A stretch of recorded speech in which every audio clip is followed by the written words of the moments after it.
Thank you. We have some visitors kanina rin, ano? Nandiyan pa ba si Narek? We have an Armenian visitor earlier this morning together with one of our kababayan. So now I would like to again thank everyone for coming, no? Because you have celebrated with us this very special event in the life of the Lord's Church here in Yerevan, the Bethany Baptist Church Mission. And earlier this morning, we just conducted our first formal church anniversary. But actually, we have been here 7 years, no, since 2017. And formally, in 2018, I was sent out as a missionary of Bethany Baptist Church, Makati, here in this country of Armenia. But it so happened that we can only conduct a formal anniversary this time. But World Missions Conference, as I told you, nakalagay sa program natin, tatlo, third, pero actually naka-apat na yan. No?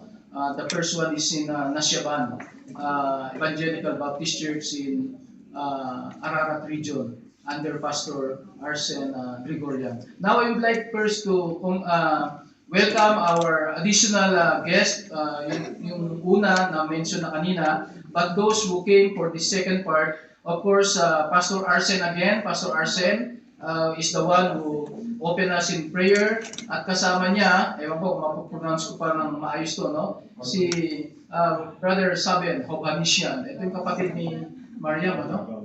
Is he your brother, Sister Mariam, no? Okay, siya si Saben. Thank you. And another, Karapet Estapanyan.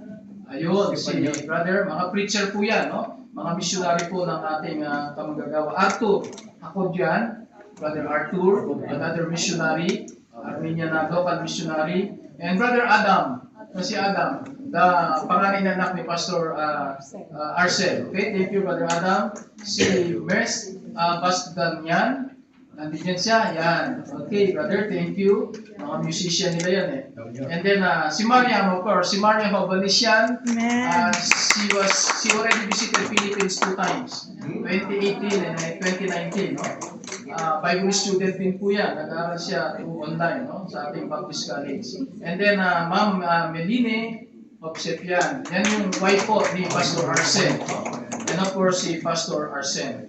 Yung mga Pilipino, natin, asan lista. Pero yung maalala ko lang matanda na ako. Si Sister Daisy. Daisy, asan si Daisy? Ayan.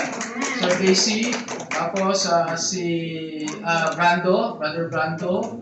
Ano ang pangalan nito? Si Martina. At saka si Marvin. Okay, salamat. At saka yung mga kasama ninyo, no? Yung mga bagong dating.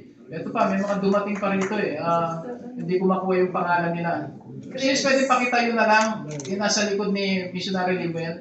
Ayan, yan. Para magpakilala yung dalawa. Si Rose. Si Rose at saka si Mike Gabriel. Ano rin, Armenian siya, di ba? Yes. Ayan, okay. Kailangan natin ng interpreter ngayon. Thank you. Meron pa ba tayong hindi na-mention dyan? Except yung mga... Sister Grace. Okay, asa si Grace, yung kaibigan ni ano? Ayan, si Grace. Okay, Tugade, no? Si Grace Tugade. Brother, Sister Dinah, na-mention ko na kanina. Si Elaine. Elaine, pakitayo. Asan si ano? Men, asan si Men? Okay. Meron pa? Ayan, si ano? Jocelyn.